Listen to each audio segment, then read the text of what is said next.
ಕಾರಹುಣ್ಣಿಮೆ ವೇಳೆ ನರೇಗಲ್ ಗ್ರಾಮದಲ್ಲಿ ಗಲಾಟೆ, ಹಲವರಿಗೆ ಗಾಯ, ಪರಿಸ್ಥಿತಿ ನಿಯಂತ್ರಣದಲ್ಲಿ.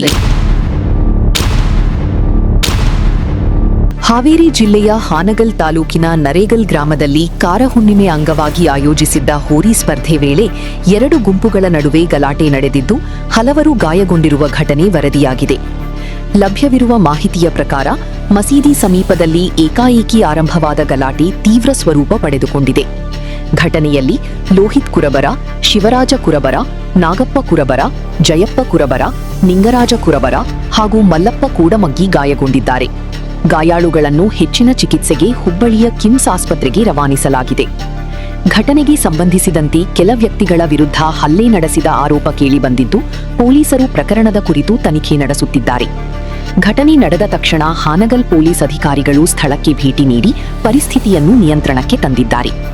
ಪ್ರಸ್ತುತ ನರೇಗಲ್ ಗ್ರಾಮದಲ್ಲಿ ಬಿಗಿ ಪೊಲೀಸ್ ಬಂದೋಬಸ್ತ್ ಏರ್ಪಡಿಸಲಾಗಿದ್ದು ಯಾವುದೇ ವದಂತಿಗಳಿಗೆ ಕಿವಿಗೊಡದಂತೆ ಸಾರ್ವಜನಿಕರಿಗೆ ಪೊಲೀಸರು ಮನವಿ ಮಾಡಿದ್ದಾರೆ. ಗಲಾಟೆಗೆ ನಿಖರ ಕಾರಣ ಹಾಗೂ ಘಟನೆಯ ಸಂಪೂರ್ಣ ವಿವರಗಳು ಪೊಲೀಸ್ ತನಿಖೆಯ ಬಳಿಕವೇ ಸ್ಪಷ್ಟವಾಗಲಿವೆ. ವರದಿ ಪಂಕಜ ಕ್ಯಾತನ್ನವರ್.